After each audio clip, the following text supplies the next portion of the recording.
It's much easier to come up with excuses of why you can't do it. If you do what is easy, your life will be hard. If you do what is easy, complain about your situation, your circumstances, you surrender and give up on your dreams, become depressed and bitter and angry. Anybody can do that. If you do what is easy, your life will be hard. Life is full of ups and downs, disappointments, failures, obstacles, and stumbling blocks. Trust me when I tell you that you will need to be mentally tough to overcome and conquer some of the hurdles life will throw your way. If you're living in the past, you're going to be depressed because you are rehashing things that happened to you that are not going to happen again. If you're living in the future, you're going to be anxious because you are anticipating what's coming or you're wishing for things that aren't happening yet. Being in the present is where the gold is. Being in the present moment is where you will have the greatest control, where you will feel the most at ease, and where happiness flourishes. Many of you have been selling yourself short all of your life. You have the opportunity to experience more environmental, physical, and mental abundance. Someone who is in a constant state of elevation. Their self-talk is, I know who I am, I know where I'm going, and I know where I came from. If success is the result that you are ultimately seeking, you must be obsessed with the process.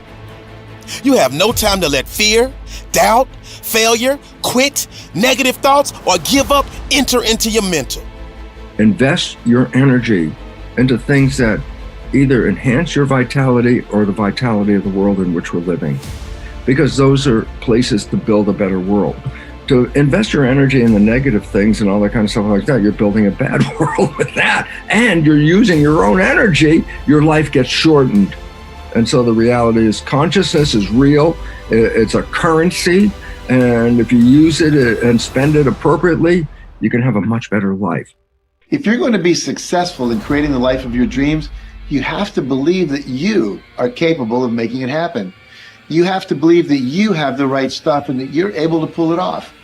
Now, whether you call it self-esteem, self-confidence, or self-assurance, it's a deep-seated belief that you have what it takes, the abilities, the inner resources, the talents, and the skills to create your desired results. To me, every day is a beginning, a new day, a new week, a new shot at life. An opportunity to come out of the gate like a man possessed and attack the day without mercy. And of course, I will get tired. I will get beat up. I'll get knocked down and drained, and I will have some bad days. But I will not stop. When you wake up in the morning, I expect to win. I expect it to be a great day. Listen to me very closely. I do not get up at 3 o'clock in the morning to lose. Expect to be successful. Expect it to be positive. When you set out for a goal, expect that it's going to happen. That's all I need you to do. Number one, expect it to happen. That's why action is so important. The least action, the smallest action. Take it. Because when you start accomplishing and the value starts to return from that one action, it'll inspire you to do the next one and the next one and the next one. Life knocks you down. Try and land on your back. Because if you can look up, you can get up. Man's greatest burden is unfulfilled potential. Man's greatest burden is unfulfilled potential. And I say, when I look at the audiences, and I know that maybe only 1% are going to achieve their potential. Not fully, I still haven't fulfilled my potential, but unfulfilled potential is man's greatest burden. If you know how to concentrate your efforts and be focused on one thing, you have an edge. If you can be focused on one thing and not look at everything else that everybody else is looking at, 50 different philosophies, 75 different ways to make money, 19 different streams of income. If you can figure out where to go here, all of that stuff's going to come your way. But if you go chase all the other stuff like everyone else is, you're going to miss the whole point of winning in life because you can't concentrate. You show me anyone today who knows how to concentrate, I'll show you someone that nobody wants to compete with. You're only limited by weakness of attention. All you need is to give it your full attention. the will to do it. See, the will gives us the ability to concentrate. I don't know what you want, but I do know this. If you can think it, and you can let yourself get emotionally involved with it, and you stay focused on it, you can have it. You have to shift from being externally focused to internally focused. Do not yield to distractions. Focus on you. Be selfish and take control of your life. Take control of your abilities. Take control of your potential. Don't waste any more time. Take courage to provide for yourself. To provide your potential, grasp it. No longer will you be afraid to make it, to change it. So if you want to do something, if you've thought about something you want to do, take it head on. Decide that you're going to start looking at it, start doing research on it, start tackling it, start becoming involved in whatever and wherever it might lead you to begin to explore the possibilities in that particular thing that you're seeking so that you can begin to learn all you can about it. Decide that you're going to face it, that whatever shortcomings you have, that you're going to strengthen yourself there. Whatever training that's required, that you're going to go get that training, that you're going to get started right now. Let today be the start of your journey to success in a life built on your power, not anybody else's. Let yourself be your future, and let this start to define the legacy that you'll be proud to leave behind.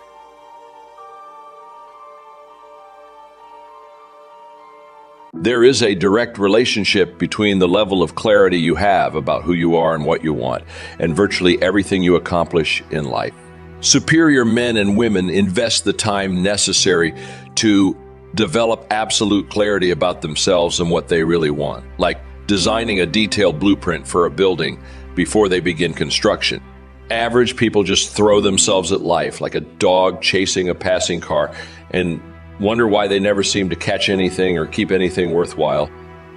Make your goals personal. Intense, burning desire is absolutely essential to the overcoming of obstacles and the achieving of great goals. For your desire to be intense enough, your goals must be purely personal. They must be goals that you choose for yourself rather than goals that someone else wants for you or that you want to achieve to please someone in your life. In goal setting, for the process to be effective, you must be perfectly selfish about what is that you really, really want for yourself. This doesn't mean that you cannot do things for other people, either at home or at work. This simply means that in setting goals for your life, you start with yourself and work forward. The great question. One of the most important questions in goal setting is this: what do I really want to do with my life? If you could do or be or have anything at all in life, what would it be? Remember, you can't hit a target you can't see.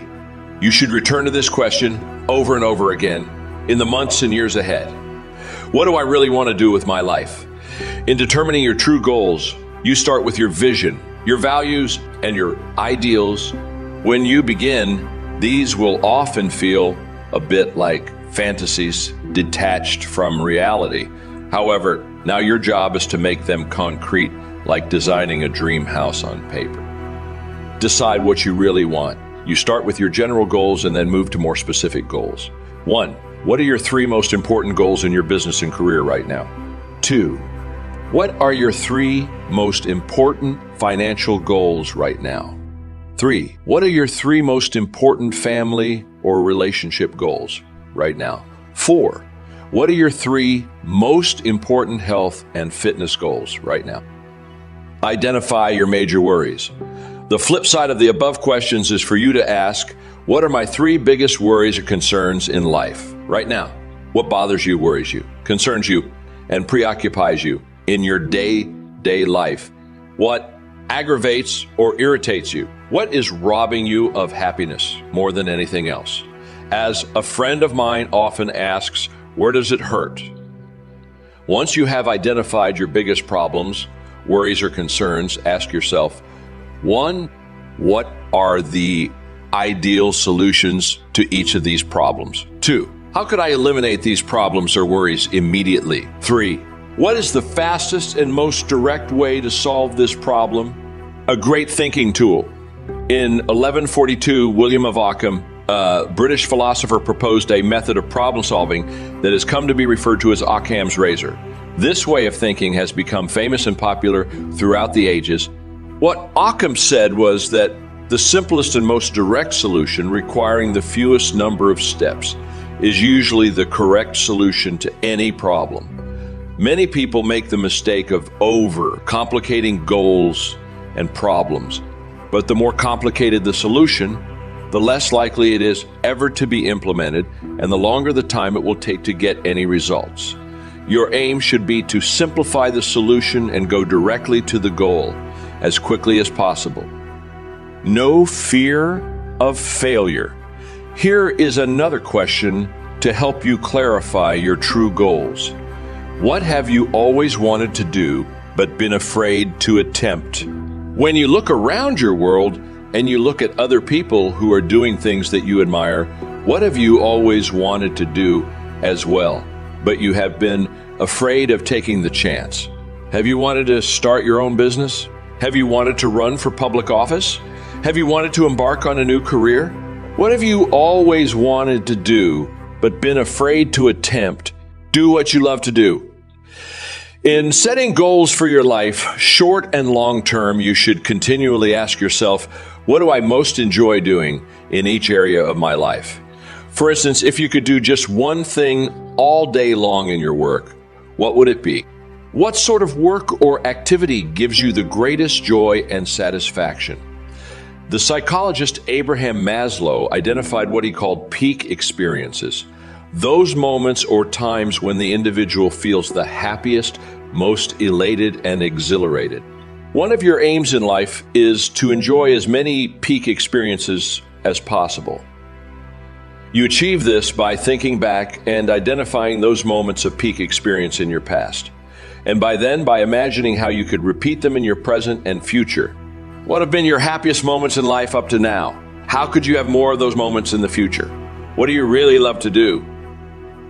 You encounter a plethora of ideas every day, but most of them probably go by unnoticed. That's why you need to develop the ability to absorb. Be like a sponge. Don't miss anything. Don't miss the words. Don't miss the atmosphere. Don't miss the color. Don't miss the scenario.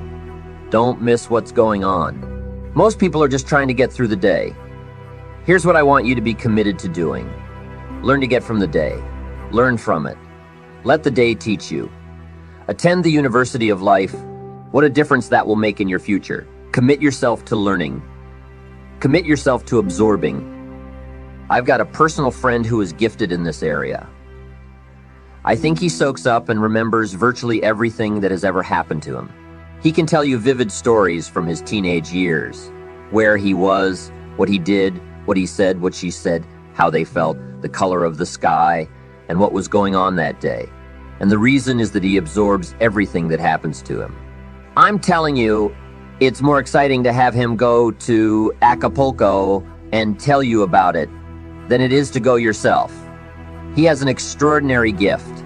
Wherever he is, he doesn't miss anything. Here's a good phrase for you to jot down. Wherever you are, be there. Be there to absorb it. Take a picture if you can. Take pictures in your mind. Let your soul and heart take pictures. Get it, capture it, absorb it, and don't be casual in getting it. Casualness leads to casualties. Next, learn to respond.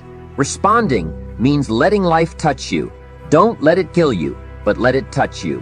Let sad things make you sad. Let happy things make you happy. Let the feelings strike you.